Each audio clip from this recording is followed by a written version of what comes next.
Greater Warangal corporation mayor ఎన్నిక ఉత్కంఠ రేపుతోంది. పదవి దక్కించుకునేందుకు ఆశావహులు ప్రయత్నాలు ముమ్మరం చేశారు. గాడ్ ఫాదర్ల చుట్టూ ప్రదక్షిణలు మొదలుపెట్టారు. అటు ఎమ్మెల్యేలు కూడా తమ వారికి పదవి దక్కేలా పావులు కదుపుతుండటంతో ఓరుగల్లులో రాజకీయం వేడెక్కింది.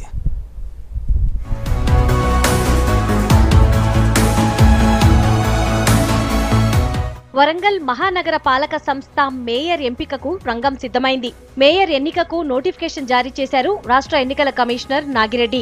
ఈ నెల 23లోగా కౌన్సిల్ సభ్యులకు నోటీసులు జారీ చేస్తారు. 27న జీడబ్ల్యూఎంసీ నిర్వహించే ప్రత్యేక సర్వసభ్య సమావేశంలో ఓటింగ్ జరగనుంది. దాదాపు ఏకగ్రీవమయ్యే ఛాన్సున్నా పోటీ అనివార్యమైతే చేతులెత్తే పద్ధతిలో మెజార్టీని లెక్కిస్తారు.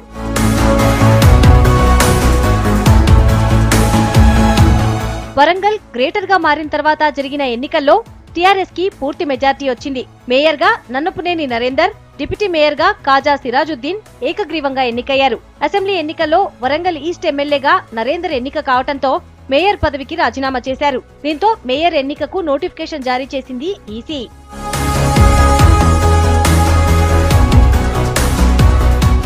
మేయర్ పీఠం కోసం అధికార పార్టీ కార్పొరేటర్లలో తీవ్ర పోటీ ఉంది.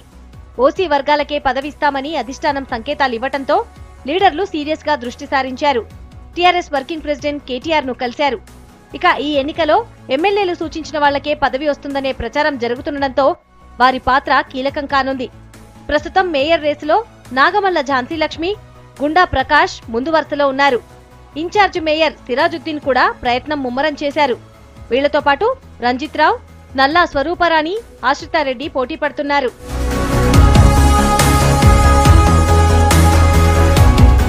జీడబ్ల్యూఎంసీ పరిధిలో వరంగల్ తూర్పు, పశ్చిమతో పాటు వర్ధన్నపేట, స్టేషన్ గన్పూర్, పరకాలలోని కొన్ని డివిజన్లున్నాయి. గతంలో మేయర్ పదవి వరంగల్ తూర్పు ప్రాంతానికి, డిప్యూటీ మేయర్ పశ్చిమ నియోజకవర్గానికి దక్కింది. మేయర్ అభ్యర్థి ఎంపికలో సీఎం కేసీఆర్ నిర్ణయమే ఫైనల్ అయినా ఎమ్మెల్యేల అభిప్రాయం కీలకంగా మారనుంది. దీంతో ఎమ్మెల్యేలు నరేందర్, వినయ్ భాస్కర్, ఆరూరి రమేష్లు తమకు అనుకూలమైన వ్యక్తులకు పదవిప్పించేందుకు ప్రయత్నాలు చేస్తున్నారు.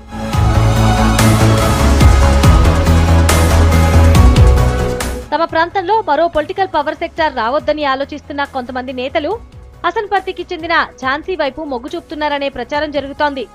ఇంకోవైపు నగరానికి చెందిన గుండా ప్రకాష్ కు 3 సార్లు కార్పొరేటర్ గా పనిచేసిన అనుభవం ఉండటం, వ్యాపార వర్గాలకు చెందిన వ్యక్తి కావటంతో కలిసొస్తుందనే వార్తలు కూడా వస్తున్నాయి. ఇక మంత్రి ఎర్రబెల్లి దయాకర్ రావు తన మార్కుండేలా పావులు కదుపుతున్నారు. అయితే అధిష్టానం ఎవరి పేరును ఫైనల్ చేస్తుందనే ఆసక్తి జిల్లా ప్రజల్లో ఉంది.